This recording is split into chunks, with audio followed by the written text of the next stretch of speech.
Ndabaramukije bakunzi ba Bahati Info TV. Uno mwanya tugomba tugaruke ku ijambo ryaraye rivuzwe n'umukuru w'igihugu cy'u Burundi Evariste Ndayishimiye igihe yari mu bijanye n'amasezerano y'amahoro hagati y'igihugu ca Republika Iharanira Intwaro Rusange ya Congo hamwe n'igihugu cy'u Rwanda. Ibi birori vyabereye i Washington DC mu nyubakwa yari yuguruwe ubushasha maze ihita iberamo ivyo birori kuko iyo nyubakwa isanzwe ari yagenewe ivyo birori nyene kugira ngo bizozo birahabera ibijanye no kumvikanisha ibihugu bigiye bitandukanye mu mahoro.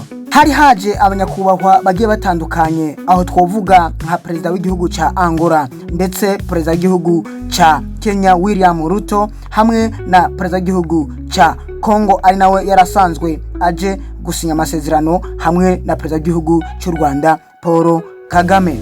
Ndetse hari abaserukizi bagiye batandukanye kuva mu gihugu ca Qatar ndetse no muri Arabia Saudite. Hama ayo masezerano yarahagarikiwe ndetse na nyakubahwa perezida w'igihugu ca Leta Zunze Ubumwe za Amerika Donald Trump. Hano rero perezida w'igihugu cy'u Burundi yaje avuga ijambo rikomeye. Yavuze vyinshi ariko tugaruka kuri bimwe mu vyaranze iryo jambo. Perezida w'igihugu cy'u Burundi yavuze ati aya masezerano asinywe hagati y'u Rwanda ndetse n'igihugu ca Republika Iharanira Intwaro Rusange ya Congo. Ari amasezerano y'akamaro kandi y'ingenzi kandi abakuru b'ibihugu bakoze ibintu vy'ingenzi. Ariko kandi yasavye ati aya masezerano ntagume mu nyandiko canke se mu mpapuro ahubwo azogendegwe ashigwe mu ngiro kugira ngo ibintu bigende neza. Nimba ari imigwano canke se intambara imaze iminsi iri hagati y'u Rwanda na Congo ndetse yari maze iminsi mu buseruko bwa Congo ihagarare burundu. No bamenyesha ko iyi ntambara yari maze ikiringo c'imyaka 30. Kandi perezida w'u Burundi yaragiye arashimira abanyacubahiro batandukanye bari aho hantu maze ashimira vy'umwihariko abatandukanye bagize uruhara kugira ngo aya mahoro aboneke hagati canke se aya masezerano y'amahoro abonekane hagati y'u Rwanda hamwe na Republika Iharanira Intwaro Rusange ya Congo. Norangiza ndabamenyesha yuko perezida w'igihugu ca Leta Zunze Ubumwe za Amerika Donald Trump hari umwanya afashe ijambo yashimiye perezida w'igihugu cy'u Burundi maze aranamubwira ahaguruke. Reka tubandanye dukurikirana iyo video.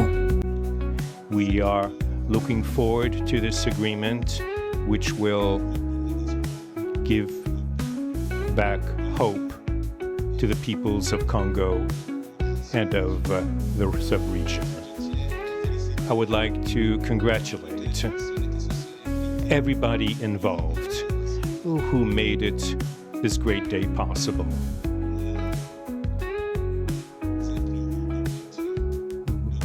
We urge God to continue to guide us, to guide the steps of all people of goodwill who will become involved for its implementation.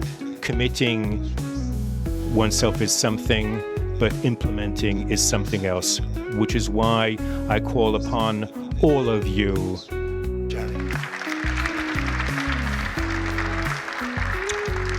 And now we're going to sign a very important agreement. Thank you.